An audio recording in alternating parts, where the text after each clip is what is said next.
बिस्मिल्लाहिर्रहमानिर्रहीम। शेफ़ बिलाल के साथ दी शेफ़ टेस्ट में खुश आमदीद। वनीला स्पंज बनाने के लिए सबसे पहले हमने 7 अदद अंडे ले लिए, 200 ग्राम शुगर है हमारे पास, 200 ग्राम प्लेन फ्लोर यानी कि मैदा है हमारे पास। चलिए जी, 3 चीज़ों से बनाना हम स्टार्ट करते हैं वनीला स्पंज। सबसे पहले हम 7 अंडे निकाल लेंगे, एहतियात के साथ कोई छिलका ना जाए।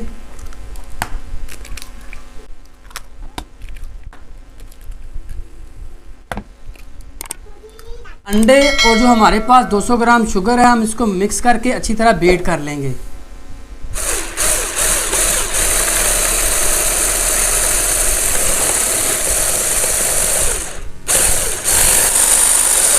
इसके अंदर तकरीबन 2 से 4 ड्रॉप जो हमारे पास वनीला पेस्ट के हैं मेरे पास। अगर आपके पास वनीला पेस्ट नहीं है तो आप इसके अंदर वनीला एसेंस भी इस्तेमाल कर सकते हैं। दोनों चीज़ों आपको मार्केट से आसानी से मिल जाएंगी।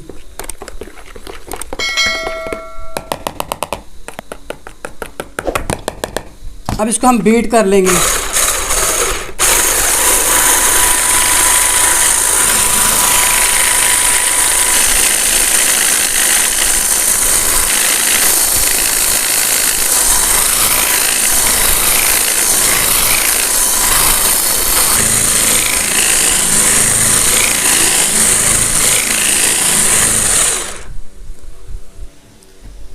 तो ये हमारे पास अब फाइनल रेडी हो चुका है। अब बारी है इसके अंदर मैदा शामिल करने की।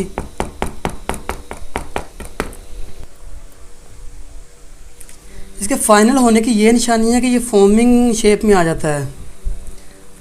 अब जो प्लेन फ्लोर यानी कि मैदा मेरे पास वो मैंने स्टेन करके रखा हुआ है, तो वो हम इसके अंदर स्लोली डालते जाएंगे और इसको हाथ से मिक्स करते जाएंगे।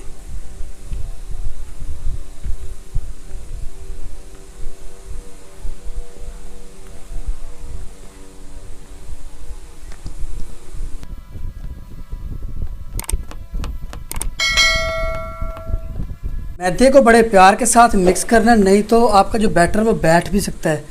अगर बैठ जाएगा तो आपका जो स्पंज है वो उठेगा नहीं और आपका स्पंज अच्छा नहीं बनेगा। देखिए क्रीमी फॉर्म में बिल्कुल अच्छी तरह इस तरह ये मिक्स होना चाहिए। अब इनको हम सांचों में फिल कर देंगे। चाहे इसके अंदर हम हल्का से इसको ऑयल से या बटर से ग्रीस करके बटर पेपर लगा लेंगे। बिस्मिल्लाहिर्रहमानिर्रहीम।